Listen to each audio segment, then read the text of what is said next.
those foreign countries paying those tariffs, won't they pass those along? If they passed a tax on golf memberships, you would probably at your resorts. Bro, what the fuck? Wait, is this must be a scene thing or like a camera position thing, right? Isn't Trump like 6'3"? Is this guy like 7 feet tall? What the fuck is going on here? What is this camera angle? Oh my God. It's like the mountain. You would probably at your resorts pass that along to your members, right? You wouldn't have just absorbed it. It sort of depends on the market, not necessarily. You look like you might be a golfer, actually, but not really necessarily. Not a good one, sir. Not a good one. There aren't too many good ones around, I'll tell you. But no, not really. I think that you're going to find, and I think when we do it, and different countries also will be tariffed differently. You know, there are some that make tremendous margins on us. We have countries, I won't go into it now, but we have countries that are charging us 200% and 250 and 300%, and we charge them nothing. And it's insane. And you just like this statement is a childlike. This is like a childlike statement about international trade. But the problem is Republicans aren't even smart enough to know how fucking retarded that statement is.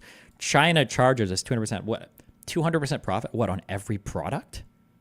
If they charge 200%, why don't we just manufacture it at home? You understand that if they charged that big of a markup, why wouldn't we just make it at home for way cheaper? Like 200% and 250 and 300%, and we charge them nothing. And it's insane, and you just can't do it. And it's really not sustainable. It's not sustainable. There are certain countries that I'd rather not mention them now because I'll be mentioning them if and when we win. I love this new strategy he's taken. I love the new strategy that he's got of like, I actually can't talk about anything that I'm going to do when I'm in office because I'd be giving away the game, guys. Listen, I can't talk about this shit. I'd be giving it all away.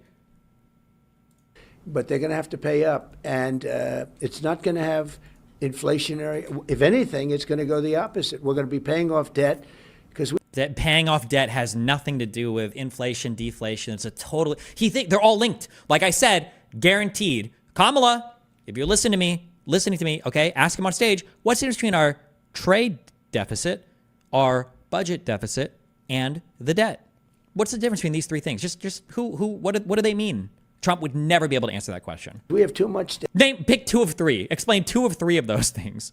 He thinks that the trade deficit is like us taking on debt. Like if we got like a trade deficit with China, like we're printing, like it's just debt. As a country, we have too much debt.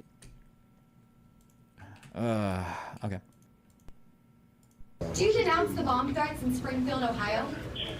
I don't know what happened with the bomb threats. I know that it's been taken over by illegal migrants.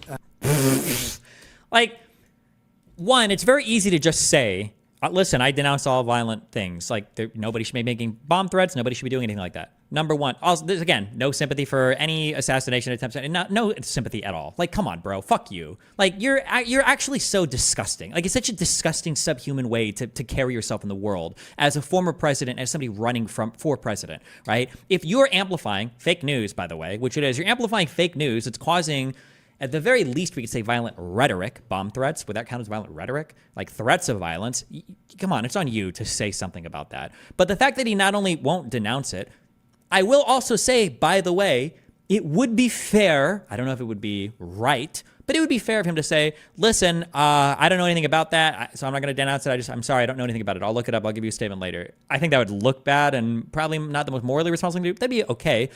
But the fact that he refuses to answer it, and then he immediately pivots into the same rhetoric that's causing those types of threats, bro, you're disgusting. Been taken over by illegal migrants, and that's a terrible thing that happened. Springfield was this beautiful town, and now they're going through hell.